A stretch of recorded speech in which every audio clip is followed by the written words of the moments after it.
샬롬, 말씀 읽어주는 김기용 목사입니다. 오늘도 기대하는 마음과 사모하는 마음을 가지고 하나님의 말씀 함께 읽겠습니다. 욥기 34장 1절부터 30절까지의 말씀입니다. 엘리후가 계속해서 말했다. 훌륭하신 어르신들, 내 말을 듣고 생각하는 바를 알려주시길 바랍니다. 여기서 벌어지고 있는 상황을 제대로 파악하려면 머리를 맞대고 상의해야 하니까요. 이 정도는 누구나 아는 상식입니다. 누구나 맛을 느낄 수 있는 것처럼 말입니다.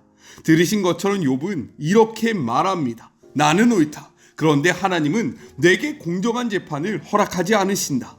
나는 스스로를 변호하는 자리에서 거짓말장이라는 소리를 들었고 잘못한 것이 없는데도 처벌을 받았다. 이보다 더 심한 말을 들어본 적이 있습니까? 욥의 눈에는 보이는 것이 없답니까? 나쁜 친구들과 너무 많은 시간을 보낸 걸까요? 엉뚱한 무리와 너무 오래 어울려 다닌 걸까요? 그래서 하나님을 기쁘게 해드리려고 애써봐야 소용없다는 그들의 말을 앵무새처럼 따라하게 된 걸까요? 어르신들은 이런 문제를 능숙하게 다루시는 분들이니 나와 의견이 같을 것입니다. 하나님이 악을 행하실 리 없고 전능하신 분께서 잘못을 저지르실 리 없습니다. 그분은 덜도 더도 말고 딱 우리가 행한 그대로 갚으십니다. 사람은 언제나 뿌린 대로 거둡니다. 하나님이 악한 일을 행하시거나 전능하신 분이 정의를 뒤엎으실 리 없습니다. 그분은 온 땅을 다스리는 분, 온 세상을 한 손에 쥐고 계시는 분, 그분이 호흡을 불어넣지 않으시면 남녀노소 모두 공기가 부족하여 죽고 말 것입니다. 그러니 욥이여, 잘 생각해 보십시오. 누가 봐도 명백한 사실입니다. 질서를 싫어하는 자가 질서를 유지할 수 있겠습니까? 당신은 의롭고 전능하신 하나님을 감히 비난하는 것입니까? 하나님은 언제나 진실을 말씀하시는 분, 부패한 통치자들이 악당이자 범죄자임을 폭로하지 않으십니까? 그분이 돈 많고 유명한 자들의 편을 드시고 가난한 이들이라고 무시하십니까? 모든 이들에게 똑같이 책임을 다하시는 분이 아닙니까? 불시에 죽는 사람들을 그럴 만한 죄가 있는 것이 아닙니까? 사악한 통치자들이 몰락하는 것은 피할 수 없는 운명이 아닙니까? 대단하다는 사람들이 쓰러져 죽을 때 우리는 하나님이 배후에서 일하고 계신다는 것을 깨닫습니다. 하나님은 모든 사람을 살피시고 사소한 것 하나도 놓치지 않으십니다. 그분의 눈을 속이고 악을 행하는 자들을 가려줄 만큼 캄캄한 밤이나 깊은 어둠은 존재하지 않습니다.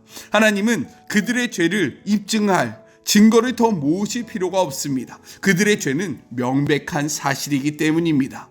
그분은 고위 인사나 유력 인사들을 묻지도 않고 해임하시고 곧바로 다른 사람들로 그 자리를 채우십니다. 잘못을 저지르고 무사히 빠져나가는 사람은 없습니다. 하룻밤 만에 판결문이 서명, 봉인, 교부됩니다. 그분은 모두가 볼 수 있는 탁 트인 곳에서 악한 자들을 그 악한 행위대로 처벌하십니다. 그들은 그분을 따르지 않고 그분의 길을 더 이상 생각하지 않기 때문입니다. 그들이 배교를 알린 것은 가난한 이들의 울부짖음이었습니다. 억눌린 이들의 울부짖음을 하나님이 들으신 것입니다. 하나님이 침묵하신다 한들 그것이 당신과 무슨 상관입니까? 하나님이 얼굴을 숨기신다 한들 어찌하겠습니까? 그러나 침묵하시든 숨으시든 하나님은 여전히 존재하시며 다스리시기에 하나님을 미워하는 자들이 그분의 자리를 차지하여 사람의 삶을 망치는 일은 없을 것입니다.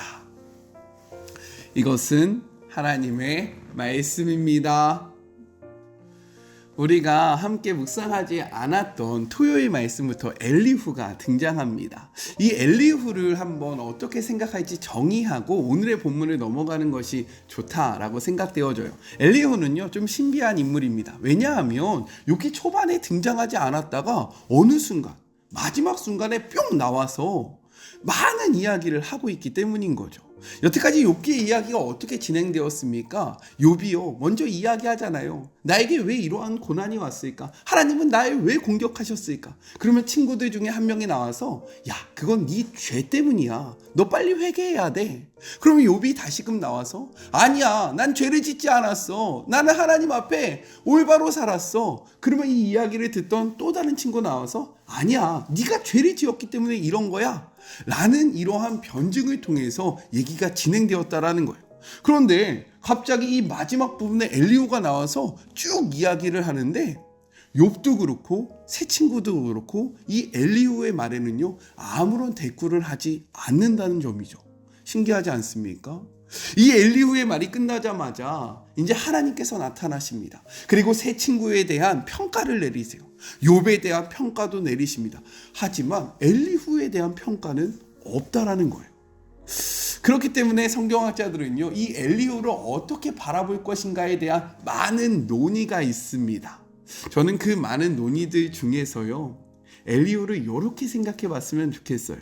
어떻게 생각하냐면 검사 측의 최종 변론자가 엘리후가 아닐까라는 생각을 해봅니다. 그렇기 때문에 엘리후의 말은요, 새 친구의 말과 매우 유사한 거죠.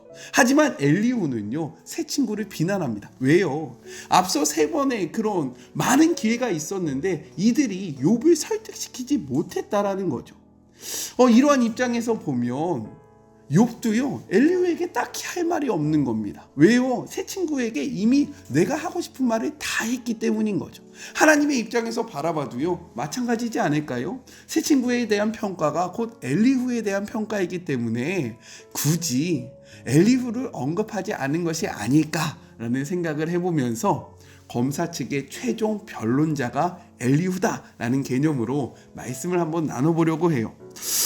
엘리후가 새 친구를 비난한 이유는 무엇이냐면 지나치게 권성진화 그리고 인과응보의 원리에 사로잡혀서 말을 하다가 욥을 설득하지 못했기 때문에 그들의 그러한 지혜의 한계를 얘기하며 새 친구를 비난한 거고요. 욥은요, 하나님의 신적인 차원에서 고려하지 않고 마치 사람을 생각하는 것처럼, 사람을 보는 것처럼 대했기 때문에 너 이것은 잘못됐어 라고 얘기하면서 욥을 비난하고 있는 것입니다. 이러한 주장은 33장 12절부터 16절에 잘 나와 있으니까요, 한번 읽어봐 보시면 좋을 것 같습니다.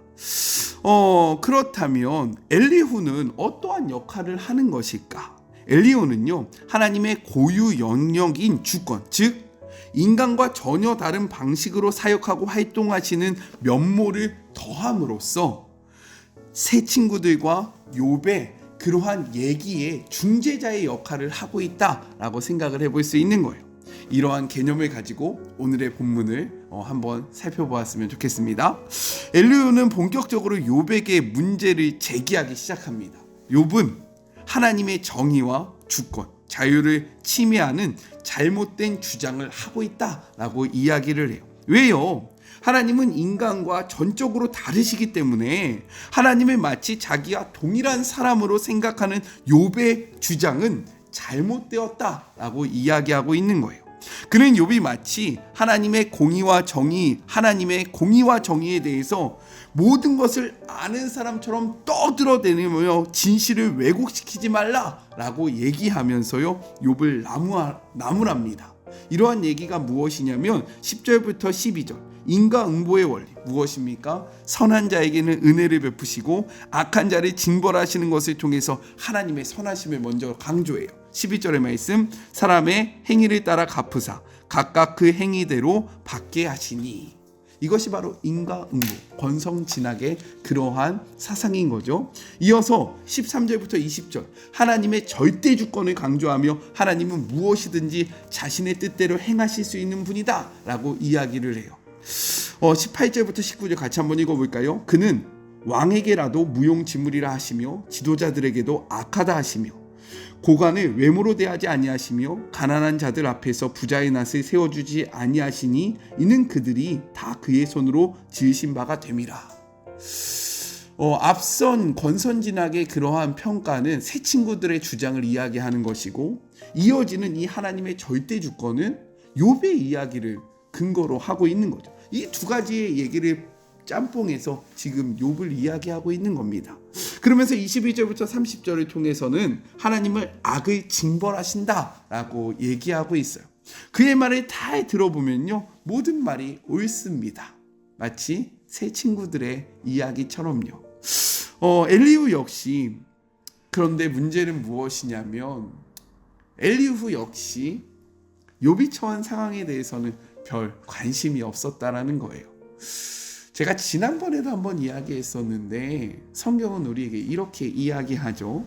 고린도전서 13장입니다. 1절, 내가 사람의 방언과 천사의 말을 할지라도 사랑이 없으면 소리나는 구리와 울리는 꽹과리가 되고, 2절, 내가 예언하는 능력이 있어 모든 비밀과 모든 지식을 알고 또 산을 옮길 만한 모든 믿음이 있을지라도 사랑이 없으면 내가 아무것도 아니요. 3절, 내가 내게 있는 모든 것으로 구제하고 또 내 몸을 불사르게 내어줄지라도 사랑이 없으면 내게 아무 유익이 없느니라.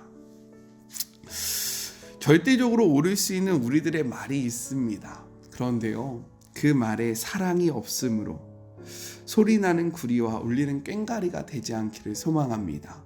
엘리후의 말은요, 어떻게 보면 새 친구의 말보다 조금 업그레이드 된 그러한 말들이 있습니다.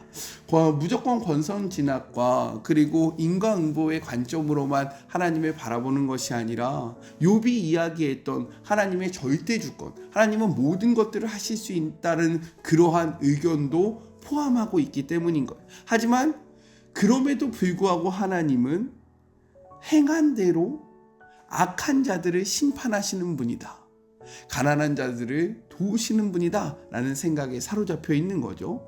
이 말이 틀립니까? 틀리지 않아요. 모든 말이 옳습니다. 그런데 그의 말 역시 욥을 향한 배려와 사랑은 찾아보기가 어렵다라는 거죠. 우리의 말은 어떠합니까?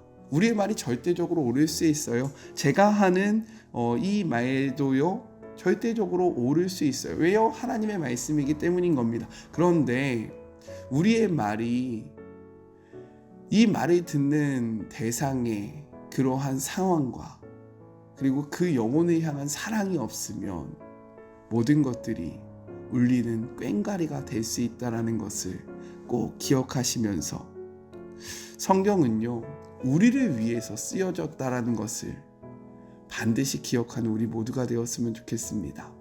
하나님의 관점은요, 우리에게 있다라는 거예요. 이를 기억하며 한 주간도 힘있게 살아가는 우리 사랑하는 마리모 가족들 됩시다. 우리 같이 기도할까요? 하나님, 예수님이 이 땅에 오신 이유가 무엇입니까? 우리 때문입니다. 우리가 의롭기 때문입니까? 우리가 정의롭기 때문입니까? 우리가 바르게 살았기 때문인 겁니까? 아닙니다. 그냥 우리를 사랑했기 때문인 겁니다. 그런데 우리의 말에는요, 사랑이 없는 절대적 가치가 있을 때가 너무나도 많습니다. 저도 그렇고요. 많은 사람들이 상대방의 입장과 상대방의 상황을 배려하기보다는 절대적인 가치로 이야기하고 그것을 평가할 때가 있습니다. 주님, 우리가 옳은 말을 하는 것도 중요하지만 우리의 말에 사랑이 담기게 하여 주시옵소서. 그리하여 우리의 말이 울리는 꽹과리가 되지 않게 하여 주시옵시고, 소리나는 그러한 아무런 유익이 없는 소리가 되지 않게 하여 주시옵소서. 새로운 한 주가 시작되었습니다. 그리고 대림절 둘째 주가 시작되었습니다. 우리 때문에 우리를 사랑하셔서 이 땅에 오신 예수님을 기억하며 우리도 사랑하며 살아가는 하루하루가 되게 하여 주시옵소서. 주님을 바라보며 거룩하신 예수님의 이름으로 간절히 기도드립니다. 아멘. 우리의 말에 절대적인 가치와 하나님의 사랑이 담겨져서 정말로 사람을 변화시키고 사람을 세우는 말이 되기를 간절히 소망합니다. 저는요, 또 내일 만나도록 할게요. 사랑하고 주님의 이름으로 축복하면서 오늘 하루도 힘 내세요. 우리 내일 만나요. 안녕. 오늘도 수고하셨습니다.